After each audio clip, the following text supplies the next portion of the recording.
على رسوله الكريم أما بعد أعوذ بالله من الشيطان الرجيم بسم الله الرحمن الرحيم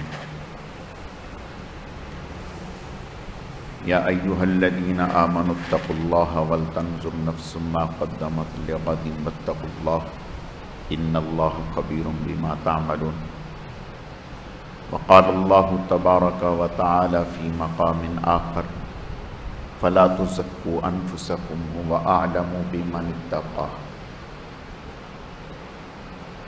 صدق اللہ مولانا العظیم۔ میرے عزیز و دوستو، اللہ رب العزت کا بے حد کرم ہے، احسان ہے کہ اللہ پاک نے ہمیں دین سیکھنے، سمجھنے اور عمل کے جذبے سے جمع فرمایا ہے۔ اللہ تعالی ہم سب کے آنے کو، جمع ہونے کو، مل بیٹھنے کو اپنی بارگاہ میں اعلیٰ درجے میں قبول فرمائے، کمی کوتاہیوں کو معاف فرمائے۔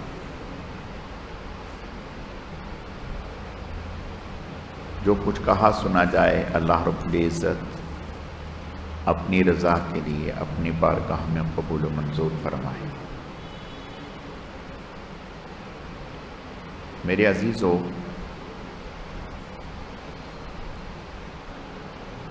جس انسان کو اللہ تعالی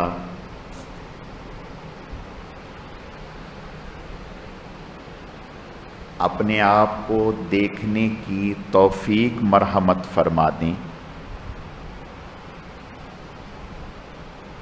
اس پر اللہ تعالی کا بے حد کرم ہوتا ہے۔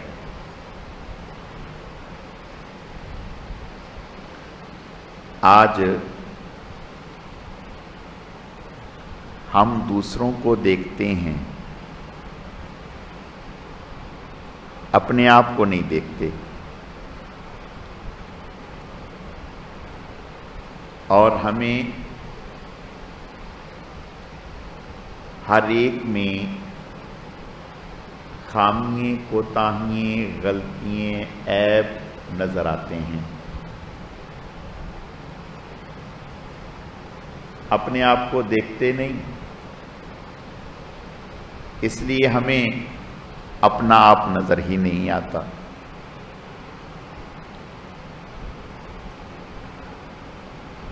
جب انسان کو اللہ تعالی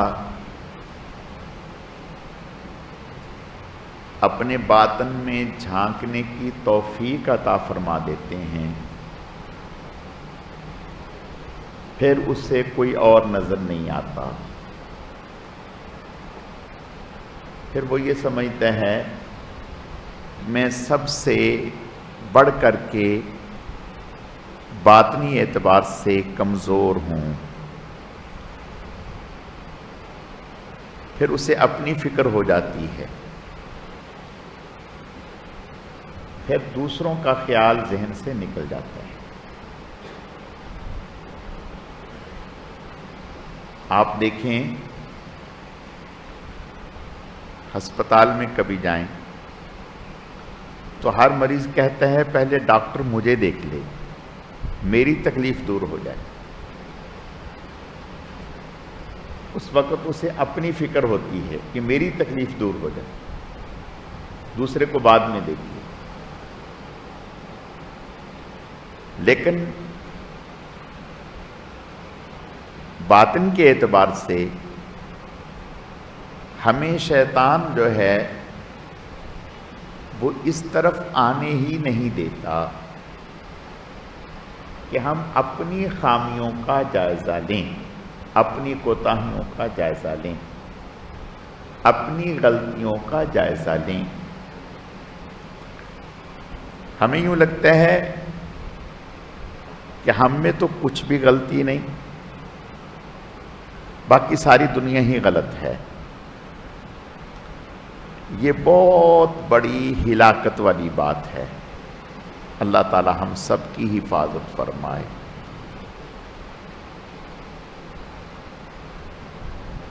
تو جس انسان پر اللہ تعالیٰ اس کا باطن کھول دیں، یعنی اسے اپنے عیب نظر آنے لگ جائیں تو سمجھو اس پر اللہ کا بہت بڑا انعام ہو گیا. اب اللہ تعالیٰ اسے اصلاح کی توفیق بھی دے دیں گے. لیکن جب تک وہ دوسروں کو دیکھتا رہا، اپنے آپ کو نہیں دیکھا، سمجھو وہ اس کی اصلاح ممکن نہیں. اصلاح جبھی ہوگی جب انسان اپنے آپ کو دیکھے گا، اور پھر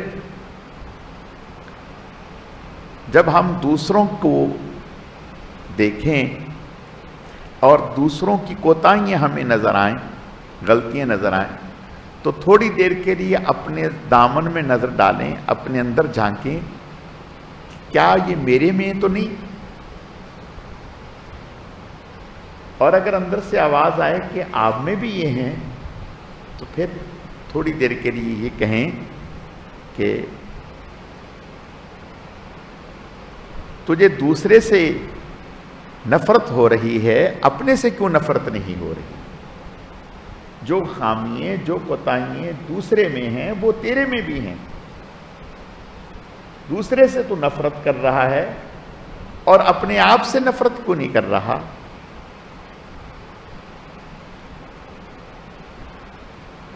تو میرے عزیزو، اب سوال یہ ہے کہ ہم اپنے آپ میں کیسے دیکھنے لگیں. یعنی ہماری عادت ہو گئی دوسرے کو دیکھنا، دوسرے کی چیزوں کو دیکھنا، دوسرے کے اعمال کو دیکھنا، دوسرے کی چھپی ہوئی باتوں کو دیکھنا، دوسرے کے بارے میں جاننے کی کوشش کرنا، کیا کر رہا ہے.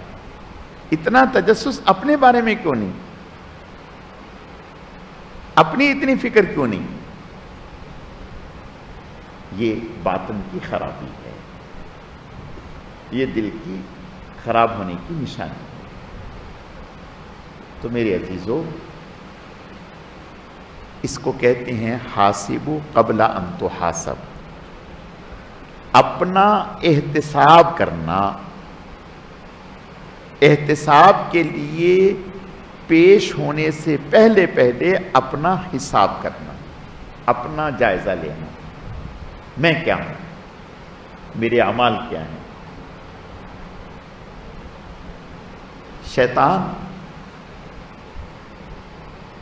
ہمارا ایسا دشمن ہے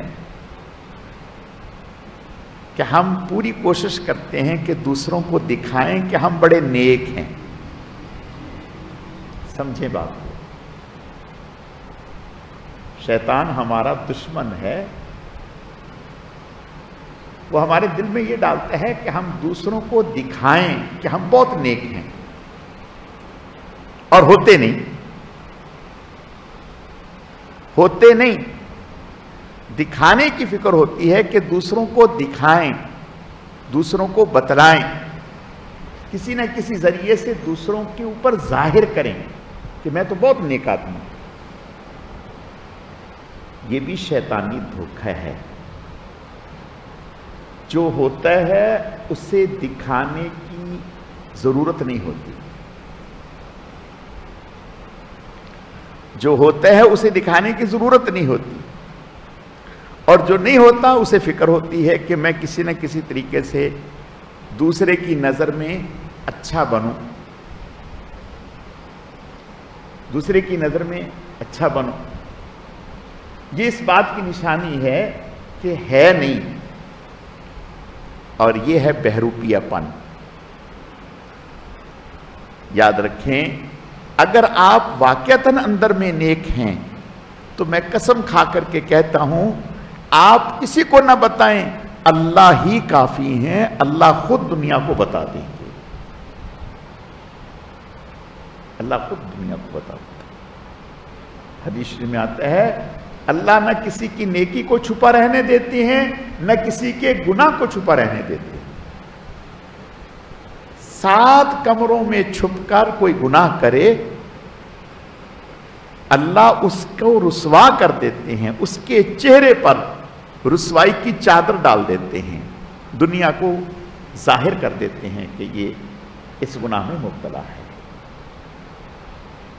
اور اگر کوئی انسان چھپ کر نیکی کرتا ہے، کسی کے علم میں نہیں ہے، اللہ اپنی رحمت سے اس کی نیک نامی دنیا میں ظاہر فرما دیتے ہیں، دنیا میں ظاہر فرما دیتے ہیں۔ میں مثال عرض کرتا ہوں،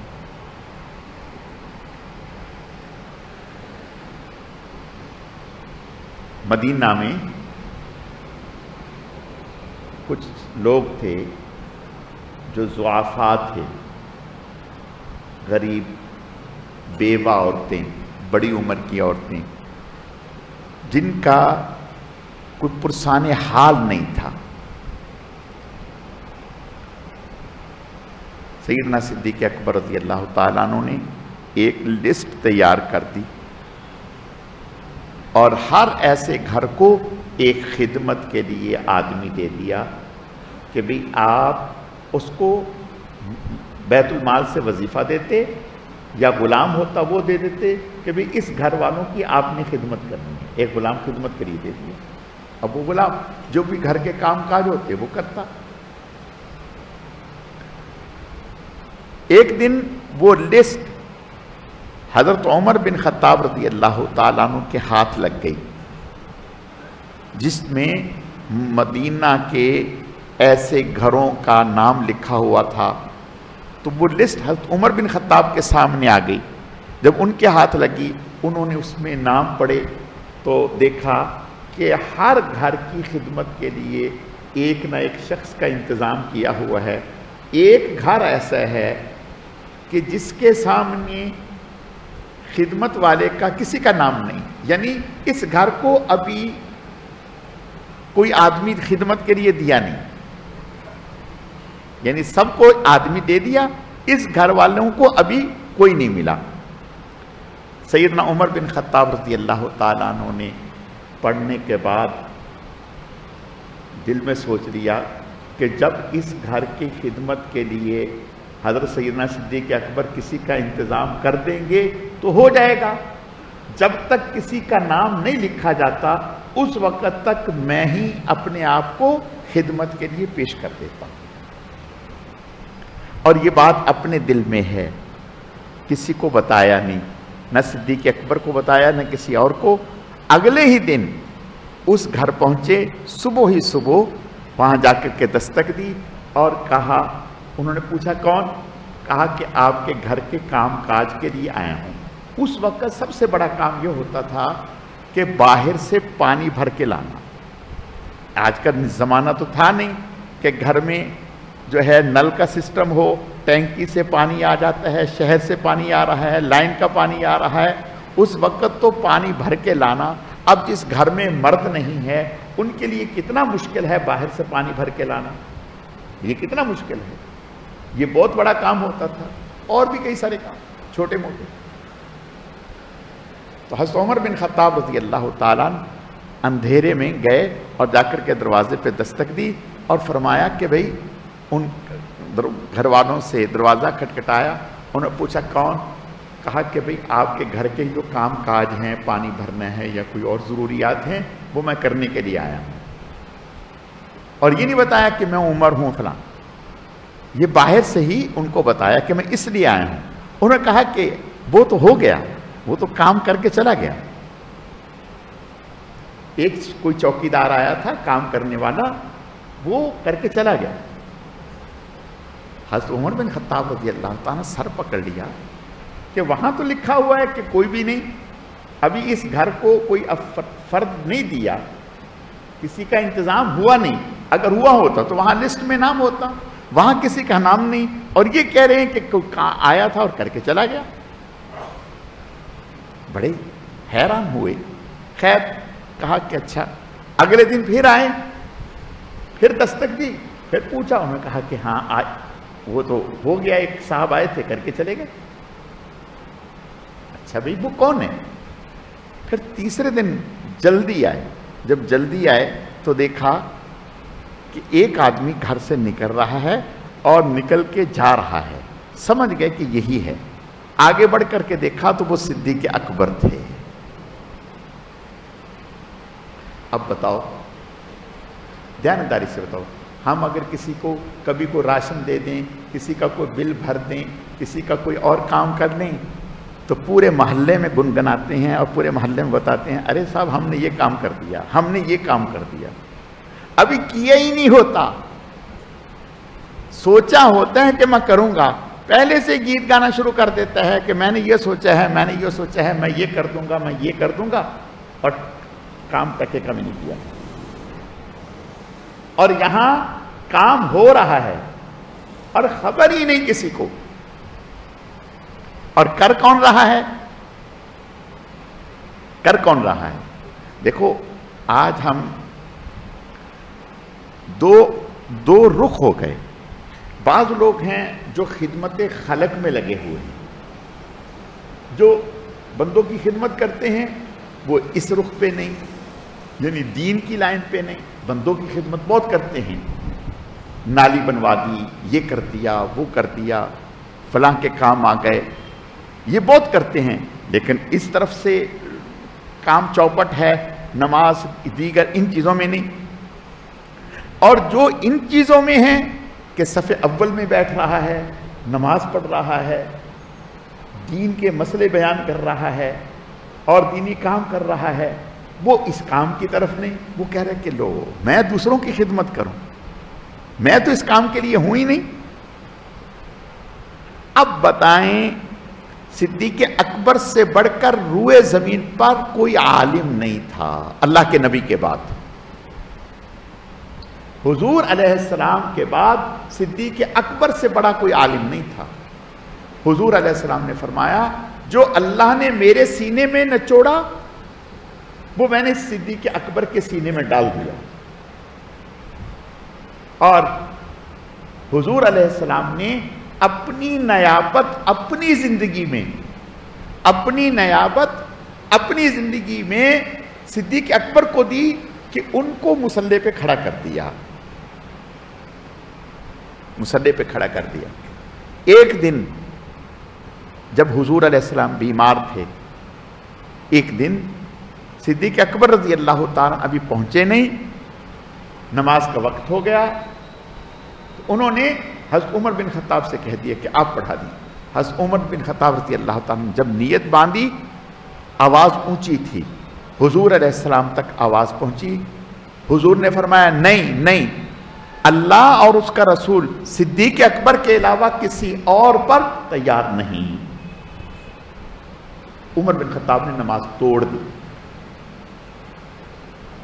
نماز توڑ دی، جب تک صدیق اکبر آ گئے ان کو مصلی پہ کھڑا کیا۔ عمر کوئی معمولی آدمی ہے، لو کان بعدی نبی لکان عمر، اگر میرے بعد نبوت کا دروازہ ہوتا تو کھلا ہوتا تو عمر نبی ہوتا، لیکن حضور بتا رہے ہیں کہ صدیق اکبر کی موجودگی میں عمر دوسرے نمبر پر ہے، پہلا نمبر صدیق اکبر کا ہے۔ کتنے بڑے عالم، کتنے بڑے تقوی والے، کتنے بڑے صحابی، اور اپنے آپ کو کیسے مٹایا، کیسے اپنے آپ کو مٹایا کہ ایک گھر میں نام بھی نہیں لکھا، نام بھی نہیں لکھا وہاں لسٹ میں، پتہ ہی نہیں کسی کو کہ کون ہے، خود آتے ہیں اور کام کیا کرنا ہے، جھاڑو لگانا، پانی بھرنا اور دیگر چھوٹے موٹے کام وہ کر کے جا رہے ہیں، اور بتایا بھی نہیں۔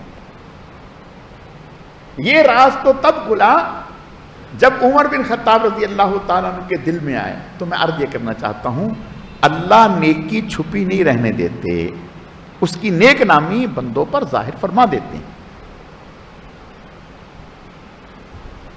تو میرے عزیزو، عرض یہ کرنا ہے کہ ہم اس بات کا جائزہ لیا کریں کہ جو بھی ہم کام کریں، جو بھی کام کریں، نیت کس نیت سے کر رہے ہیں، ہمارے دل میں نیت کیا ہے، مقصد کیا ہے، کس جذبے کے تحت کام کر رہے ہیں۔ ہمارا نفس شیطان بہت بڑا دشمن ہے، وہ بعض دفعہ ہمیں دکھاتا تو یہ ہے کہ تو بہت اچھا کام کر رہا ہے، اور نیت اندر میں ٹھیک نہیں ہوتی، اس وقت اس سے کہے کہ اگر اس وقت جس نیت سے میں کر رہا ہوں اللہ تعالیٰ بندوں پر ظاہر کر دیں تو کیا ہوگا؟ ڈوب مرے گا کہ تو اس نیت سے کام کر رہا ہے۔ یہ تو اللہ کا احسان ہے کہ اللہ پاک نے ہماری نیتوں کو اپنے پاس رکھا ہوا ہے، کسی پر ظاہر نہیں فرمایا، ورنہ ہم کون سا کام کس نیت سے کر رہے ہیں، کس جذبے سے کر رہے ہیں، اللہ کے علم میں ہے۔ اور ثواب عذاب ہماری نیت پر ہے، جیسی نیت ہو۔ اب ہماری نیت کیا ہے؟ ہم کون سا کام کس نیت سے کر رہے ہیں، کس جذبے سے کر رہے ہیں، پیچھے غرض کیا ہے، پیچھے مقصد کیا ہے۔ اب اگر اچھی نیت نہیں ہوگی، اچھا جذبہ نہیں ہوگا، اچھی غرض نہیں ہوگی، تو بتائیں کسی کا کیا نقصان؟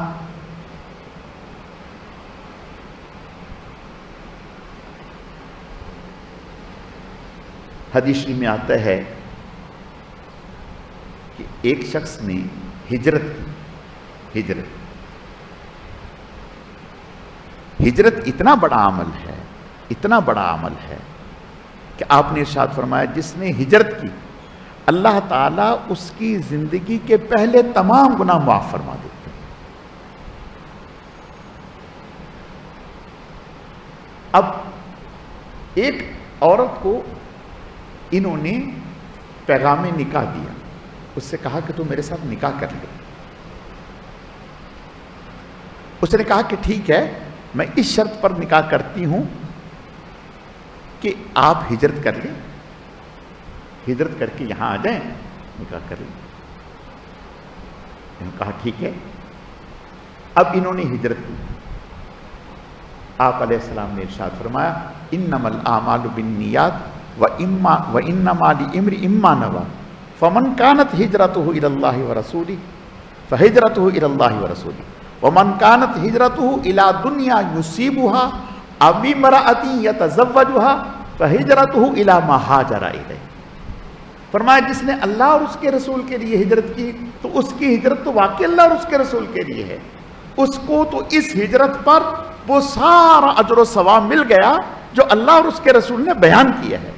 اور جس نے ہجرت اس لیے کی کہ میں فلاں سے نکاح ہو جائے گا، فرمایا اس کو نکاح تو مل گیا لیکن ہجرت نہیں ملی، ہجرت کا ثواب نہیں ملا۔ تو میرے عزیزو، عرض کرنے کا مقصد صرف اتنا ہے کہ ہم اپنے اعمال کا جائزہ لیں کہ ہمارے اعمال کس نیت سے، کس لیے۔ شیطان بہت بڑا دشمن ہے۔ بعض دفعہ ہم گناہ کرتے ہیں، بعض دفعہ ہم گناہ کرتے ہیں، اور شیطان ہمیں کیا کہتا ہے؟ کوئی بات نہیں، یہ گناہ تو صحابی سے بھی ہو گیا تھا، جو آپ کر رہے ہیں یہ گناہ تو صحابی سے بھی ہو گیا تھا، آپ سے ہو گیا تو کون سی بڑی بات ہے۔ ایک بات سمجھو، صحابی کے مقام کو سمجھو۔ یہ بات کہنا کہ یہ گناہ صحابی سے ہو گیا تھا، آپ سے ہو گیا تو کیا ہوا؟ سمجھو یہ آپ کو ہلاک کر دیا، اس بات نے، اس بات نے آپ کو ہلاک کر دیا۔ صحابی، علماء نے لکھا ہے کہ دنیا میں تابعین کے بعد، صحابہ کے بعد ایسے لوگ پیدا ہوئے ہیں جنہیں ساری زندگی کبھی گناہ کا خیال بھی نہیں آیا، ساری زندگی کبھی گناہ کا خیال ہی نہیں، گناہ کرنا تو دور کی بات ہے، گناہ کا خیال بھی نہیں آیا۔ اب جب ایسے لوگ غیر صحابی گزرے ہیں جنہیں ساری زندگی کبھی گناہ کا خیال نہیں آیا، پھر صحابہ سے کیسے گناہ ہو گیا؟ پھر صحابہ سے کیسے گناہ ہو گیا؟ علماء نے لکھا ہے، اکابر کے پاس جاؤ، علماء نے لکھا ہے کہ اللہ پاک نے تکوینی طور پر صحابہ سے چوک کروائی تاکہ شریعت مطہرہ کی تکمیل ہو جائے، نفاذ ہو جائے، شریعت مطہرہ کی تکمیل ہو جائے۔ مثلا اللہ پاک نے رجم کا حکم دیا ہے کہ رجم کریں۔ اب رجم کیسے ہوتا؟ اگر یہ کسی سے غلطی ہوتی تبھی ہوتا رجم، تو تکوینی طور پر صحابی سے یہ غلطی ہوئی، کروائی گئی، پھر توبہ کر رہے ہیں، توبہ۔ اب میں اور آپ فرق سمجھو، میں اور آپ غلطی کرتے ہیں تو آتے ہیں کہ مجھے پاک کر دیں، مجھ سے غلطی ہو گئی، 10 قسمیں کھاتے ہیں کہ میری نیت تو یہ تھی، میری نیت تو یہ تھی، میں نے تو یوں دیکھا تھا، میں نے تو یوں بات کی تھی۔ اور وہ صحابی حضور سے کیا کہہ رہا ہے؟ یا رسول اللہ مجھے پاک کر دیں۔ حضور نے فرمایا جاؤ توبہ کرو، اللہ کے سامنے استغفار کرو۔ حضور فرمایا جاؤ توبہ کرو اللہ سے۔ کہا یا رسول اللہ مجھ سے مجھے پاک کر دیں۔ حضور نے فرمایا جاؤ جاؤ توبہ کرو، استغفار کرو۔ اب بتاؤ، جب حضور کہہ رہے ہیں جاؤ توبہ کرو، استغفار کرو، تو توبہ استغفار کرتے تو گناہ معاف نہ ہوتا؟ اور وہ کیا کہہ رہے ہیں کہ مجھے پاک کر دی۔ حضور نے فرمایا پاگل ہے کیا تو؟ پاگل ہے کیا بات کہہ رہا؟ اور دوسرے سے کہا کہ دیکھو اس نے کوئی شراب تو نہیں پی کہ یہ جو ایسی بات کہہ رہا ہے؟ انہوں نے کہا یا رسول اللہ شراب نہیں پی۔ فرمایا تم نے ایسے ہاتھ لگا دیا ہوگا، چمٹا لیا ہوگا ساتھ میں؟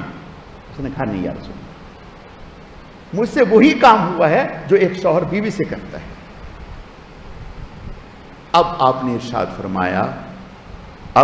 فرمایا کہ اس کو لے جاؤ اور اس کو رجم کر دو۔ اب جب رجم کیا گیا، پتھر لگے تو وہ بھاگے،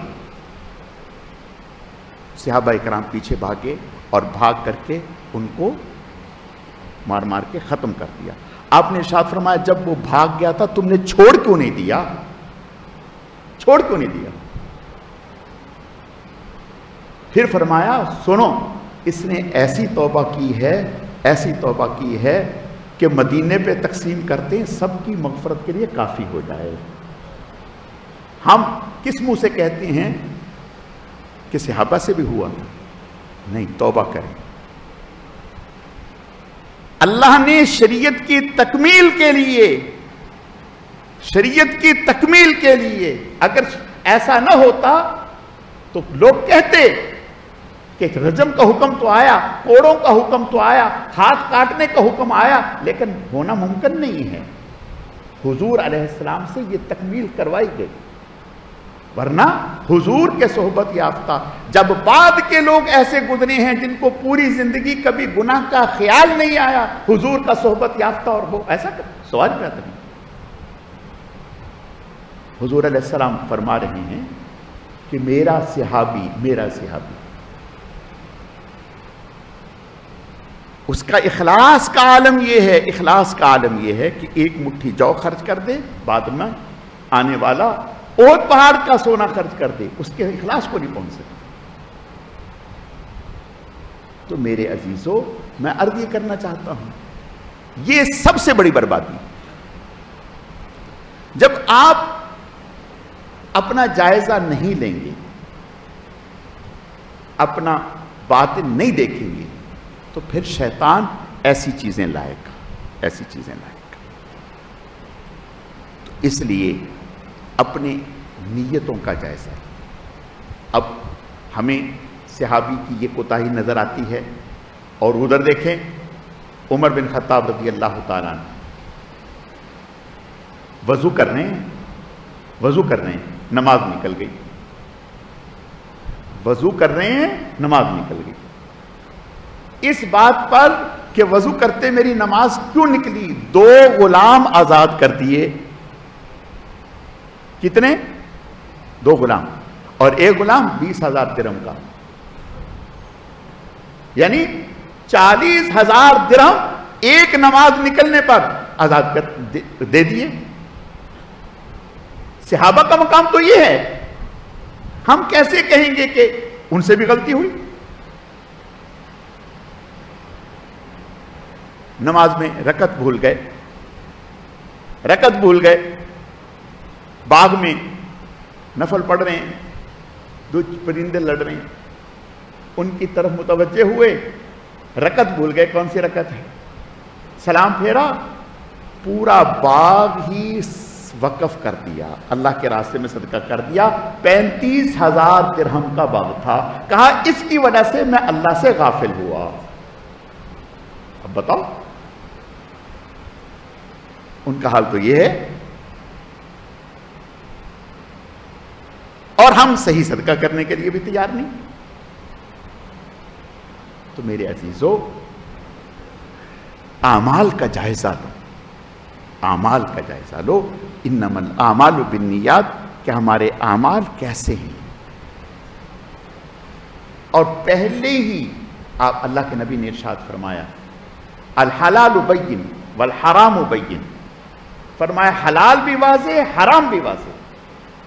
اتق المشتبہات, فرمایا شبہ والی چیزوں سے بچو. کیا مطلب؟ آپ نے ارشاد فرمایا ایسی چیزیں جس میں شبہ بھی ہو رہا ہے اس سے بھی بچو. اگر آج شبہ والی چیز کو کرو گے تو کل حرام کا ارتکاب کر بیٹھو گے.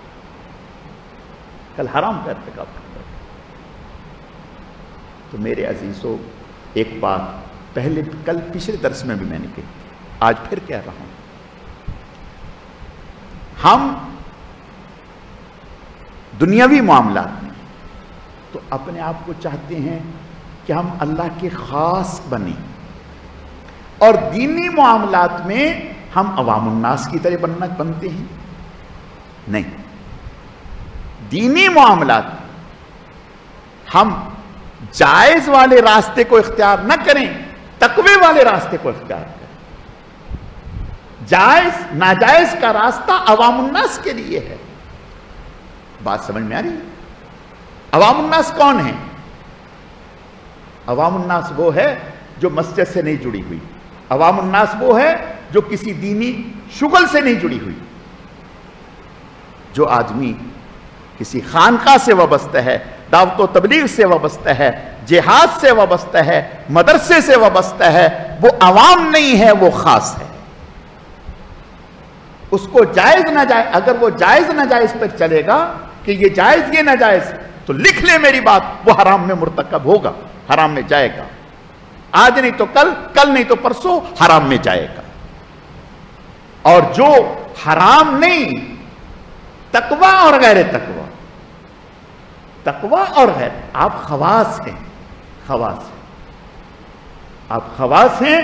خواص کا کام عوام سے الگ ہے. آپ جائز ناجائز کو نہیں دیکھیں گے, آپ یہ دیکھیں گے یہ تقوی ہے یا تقوی کے خلاف ہے. جب آپ تقوی کو اختیار کریں گے تو پھر انشاءاللہ اللہ تعالی حرام سے, ناجائز سے, مکروہات سے بچا کے رکھیں گے. جو آدمی تحیت المسجد کا اہتمام کرے گا وہ سنتیں نہیں جانے دے گا. اور جو کہے گا کہ آج چلو کوئی بات نہیں, تھکے ہوئے ہیں, آج سنتیں چھوڑ دیتے ہیں, تو وہ سنتیں چھوڑے گا تو فرائض بھی چھوڑنے لگتا ہے. اور جب فرائض چھوٹیں گے تو پھر جماعت قضا بھی ہونے لگ جائیں.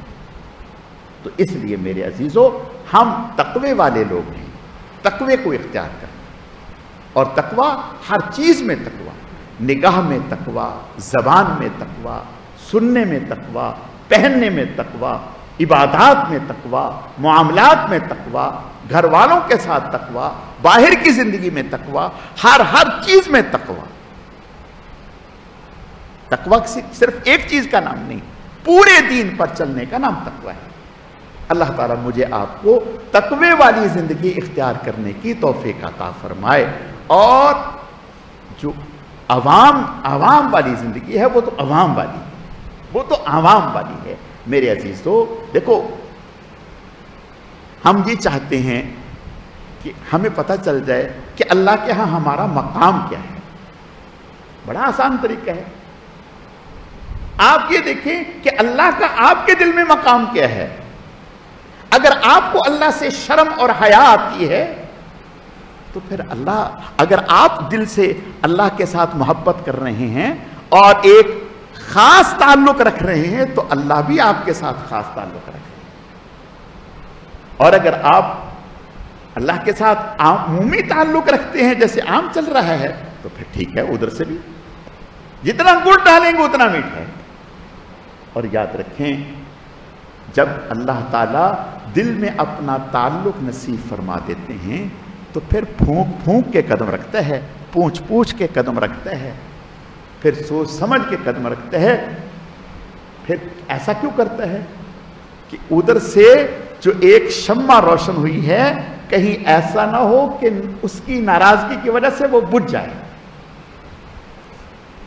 پھر تو یہ عبادت کرنے کے بعد بھی اللہ کی بارگاہ میں روئے گا کہ یا اللہ، جیسے آپ کا حکم تھا، جیسے آپ کا حق تھا ویسے ہو نہ سکا. پھر گناہ نہیں، پھر گناہ نہیں، پھر تو قسم کھا کر کے کہتا ہوں گناہ کا خیال دل میں آئے گا، اس پر بھی روئے گا کہ یہ میرے دل میں جو گناہ کا خیال آیا ہے یقیناً کوئی نہ کوئی کوتاہی ہوئی ہے جو میرے دل میں یہ خیال آیا ہے. شیخ الہند رحمت اللہ علیہ وہ فرماتے ہیں کہ دارالعلوم دیوبند میں ایک مالی تھا. مالی سمجھتے ہیں؟ جو گھاس کاٹتا ہے، گھاس کاٹ، وہ تھا. وہ دارالعلوم دیوبند میں گھاس کاٹا کرتا تھا اور اس کی 5 پیسے تنخواہ ہوتی تھی دارالعلوم دیوبند میں، 5 پیسے. تو وہ کیا کرتا تھا، 1 پیسہ بچا کے رکھتا تھا، ہر مہینے 1 پیسہ اللہ کے راستے میں صدقہ کر دیتا تھا، 3 پیسے گھر میں خرچ کر لیتا تھا. سال کے بعد جو اس کے 12 پیسے جمع ہو جاتے تھے، 1 پیسہ بچاتا، ان 12 پیسوں کی وہ دعوت کرتا، اور دعوت کرتا جس میں دارالعلوم دیوبند کے سارے اساتذہ کو بلاتا اور ان کو کھانا کھلاتا. دارالعلوم دیوبند کے اساتذہ کہتے ہیں کہ اس کی سال کے بعد جو دعوت ہوتی تھی، ان 12 پیسوں کی جب ہم کھانا کھاتے تھے تو 6 مہینے تک ہمارا دل انوارات سے بھرا رہتا تھا. 6 مہینے تک ہمارا دل انوارات سے بھرا رہتا تھا، گناہ کا خیال ہی نہیں آتا تھا، طبیعت نیکی کی طرف چلتی تھی، نیکی کی طرف چلتی تھی. ہمیں 6 مہینے تک، کئی مہینوں تک انتظار ہوتا ان کے کھانے کا، ایسی نورانیت ہوتی. یہ ایک مالی گھاس کاٹنے والا، اس کی دعوت کا حال ہے.